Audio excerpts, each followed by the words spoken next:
when COVID hit. Identify the cause of the mysterious new virus. Coronavirus. It was a matter of just a few days until our senior leadership was standing in front of the whole company saying, we don't know how long this is going to last, but we're going to use it to make us stronger. And I love the idea of not wasting adversity. That's powerful. That's powerful. How do I keep adversity from destroying my family? Welcome to the Lead Everyday Show. I'm Randy Gravitt. And I'm Mark Miller. And it's a brand new week here on the podcast. Mark, welcome to a Monday, man. How was your weekend? It was fantastic. Did you survive? Yes. Hang out with any grandkids or anything? Yeah, well, sometimes we do, sometimes we don't. And they're a little more tiring when we do. That's good, yeah. I know, you're trying to have a great family. We've been talking about winning at home, and it is book launch week. Tomorrow's the day. We're got a new book coming out in the world, Winning Begins at Home, and I couldn't be more excited that we're getting to have a conversation just today and tomorrow, a couple more days here. We've been talking about it for a few weeks, answering lots of great questions that people have been submitting, and got another question today, but excited about the book coming out. It's going to be fun. Yep. It's going to serve a lot of leaders. Yeah, I think so too. One of the things we're trying to do is we're always talking about becoming a better leader and improving team performance. And, we talk to organizations everywhere about strengthening their organization with culture and engagement, all that fun stuff that we get to do.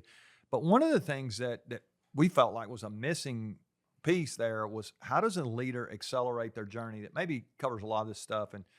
And we just so happen to talk here about what it means to win outside of the 9 to 5. Like, what happens from 5 to 9?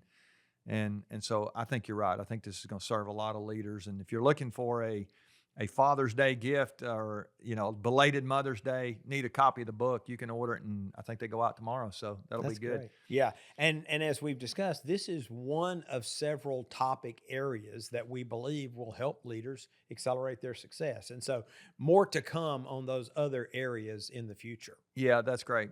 Okay, so if you're a listener, I would say I need something from you. I'd love if you do order the book and you get a chance to read it. We'd love some Amazon reviews there. That'd be great. Help us know how we're doing on that.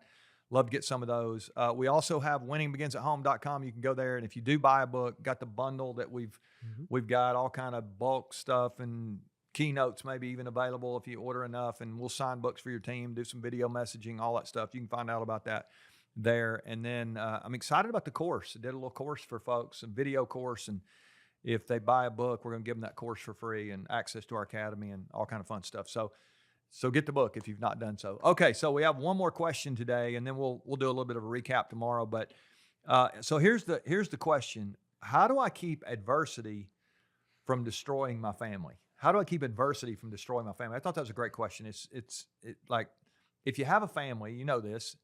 It's only a matter of time until something hard happens. It's going to something hard happen. Stuff happens. Hard stuff happens. There are no perfect families. I said that a few weeks ago, and that is so true.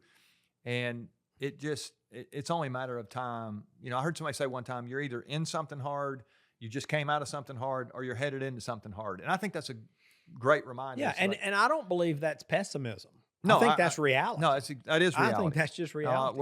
You and I are about as optimistic as two people can be, I think, and yet we know it's just truth is truth. Truth is truth. It's gonna be hard. So when a person is saying, how do I keep from adversity? How do I keep adversity from destroying my family? I think it starts with a mindset. I mean, I would go all the way back to understanding this, having perspective. Like, when something hard pops up, that actually, I always think that's an opportunity, which I hate thinking that, or I actually like that I think that, but I hate it when it happens. It's like, okay, here comes one of those opportunities to learn and get better. But, somebody reminded me years ago that adversity actually can increase your capacity. And I think that's been true for us. We've had situations that have popped up and things have been really hard, and, it actually ends up being better down the road. It's hard to know that when you're in the middle of it, but yeah, I think if you have that mindset going, okay, we're sticking together here no matter what, that becomes really powerful. Yeah, I want to underscore that it can lead to greater strength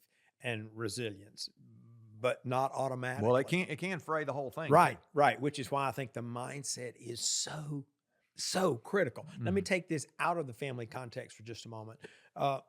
When COVID hit, it was a matter of just a few days until our senior leadership was standing in front of the whole company saying, we don't know how long this is going to last, but we're going to use it to make us stronger. They were articulating that mindset Yeah. days into that, and none of us knew Kind of a proactive. no how hard it was going to be, how long it was going to last. Yeah. But it's like, let's don't waste this. Yeah.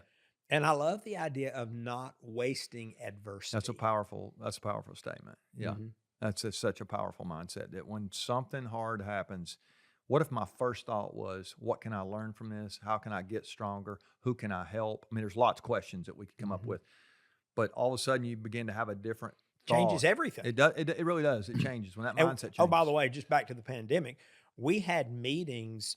Well, we had a lot of meetings, more than we've ever had. But we had meetings periodically, multiple times a year, when we bring the officers together and say, what are you learning? And what are you learning that we want to be sure and remember when the storm passes? Yeah. Because if we've gotten better at something, Yeah. let's don't lose that and go back to normal on Right. the other side of this thing. We want to capture it. Let's capture it. Yeah. Which- I want to build on your more meetings there. What if we actually, when we get in a situation that we know is hard, what if we doubled down on our communication? I think that's a chance for us to say, let's take it up a notch here when it comes to communication. You and I both have said that communication is the oxygen of execution in an organization. It really is the oxygen of any relationship. We know Right. that. If you start talking to Right. each other, we get into something hard. What if we double down on our communication? What if we double down on our listening? You know, I think sometimes Yeah. what's somebody else going through, and go back to your, how do we think about other people first? And especially if it's a you know, like, let's say we're older and we've gone through things, and you know, you've got a young person who's going through something, really listening to what they have to say and giving them a chance to express their feelings, and being, go back to our empathy word, being empathetic with what's going on and trying to understand from their perspective. And you may not be going through something hard, somebody else may be. So this can be Right. affected, or this can affect your family in many different forms. And I think at least in some people, there's a tendency to communicate less when you're under stress and duress. We can shut and down. it's a hunker down and, circle the wagons. And Yeah. sometimes you leave the people who can help you most outside the circle. Yeah, that's good. Well, and I would even say that a little bit. There's two sides to that. So my wife and I talk about this sometimes. So there typically are two kinds of people in a relationship. Maybe they're the same, but there's two kinds of people. There's stuffers and there's spewers. And so if a situation gets hard, it reveals even more so of who we are. So if I'm a stuffer, she always. Is that a technical term? Well, I don't know. Okay. This is a Laura term. She said, she grew up in a family where they didn't have any problems. They just swept them all under the rug. Just They don't were step don't step on the rug. Yeah, Right. exactly. And in my family, we never had a problem more than 10 minutes because we told you what it's just kind of, we were kind of on the other side of the pendulum there. And I think if we get under stress or in a hard situation, if we are a person who's just going to, go blurt it out or say it louder or whatever, that can be our default. And now we got somebody over here that's really needing time to process, and they're analyzing and whatever. I mean, this can go both ways. I think this person probably needs to try to be a little more open, and this person needs to be a little more quiet. And there needs to be, again, we have decided that we're going to get through what we're going through together. I think that's another good reminder. So I think the practice that I hear in that is when you're in adversity, don't go alone. Yeah, I love I that. think that's what Yeah. I think I would extract from that. Yeah, and I would say to your point there, when you say don't go alone, it's not just with your spouse or your kids. I mean, No. that might be where we go back to what we talked about yesterday, the community around you. There's times you're going to need support, and I know we had a family situation the last few months where there was a extended challenge with a grandchild right now, even going through NICU kind of deal for several weeks, and people have brought meals and they've helped out, and it's just been pretty cool to see the community. Sure. I can't imagine going through some of that stuff alone. I mean, it would be, Yeah. but I'm even with all that, it still doesn't make it easy. Still Right. going to be hard. But oh Right. my goodness, it's crazy when you have the right people around your life and you're going through something together. Back to your point of not going through alone. You really Sure. can. Not only make you stronger, it can make you closer as well, Mhm. which is pretty cool. Yeah, and we've experienced that with David, our youngest son. I mean, he's 34 now, but cognitively, he's closer to 18 months. Mm. And we have had scores, hundreds of people, maybe more, who have walked with us on that journey now for 34 years. I cannot imagine trying to do that without the support of, again, people in our family and in our friend circle and larger circles and professionals and doctors and therapists and lawyers and on and on and on. It's like, Yeah. why would you want to do that alone? Yeah. Adversity, I mean, it's legit, Yeah. right? Oh, it's So, very real. I think But- I always encourage people, to ask yourself who can help. Yeah. Ask yourself Yeah. who can help. Yeah, that's good. That's so good.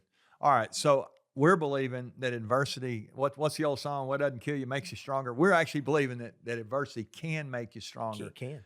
But if you're not thoughtful about gotta it, have the and right you're not- mindset, you don't have you the gotta right bring mindset, people it around actually you. can kill what you're trying to do, and that's not what we want. So hopefully there's some things there today that you can take. I would encourage you to think through, if you've got a hard situation in your life right now, or if the next time you go through something hard, ask yourself, how can we talk to each other more? How can we listen to each other more?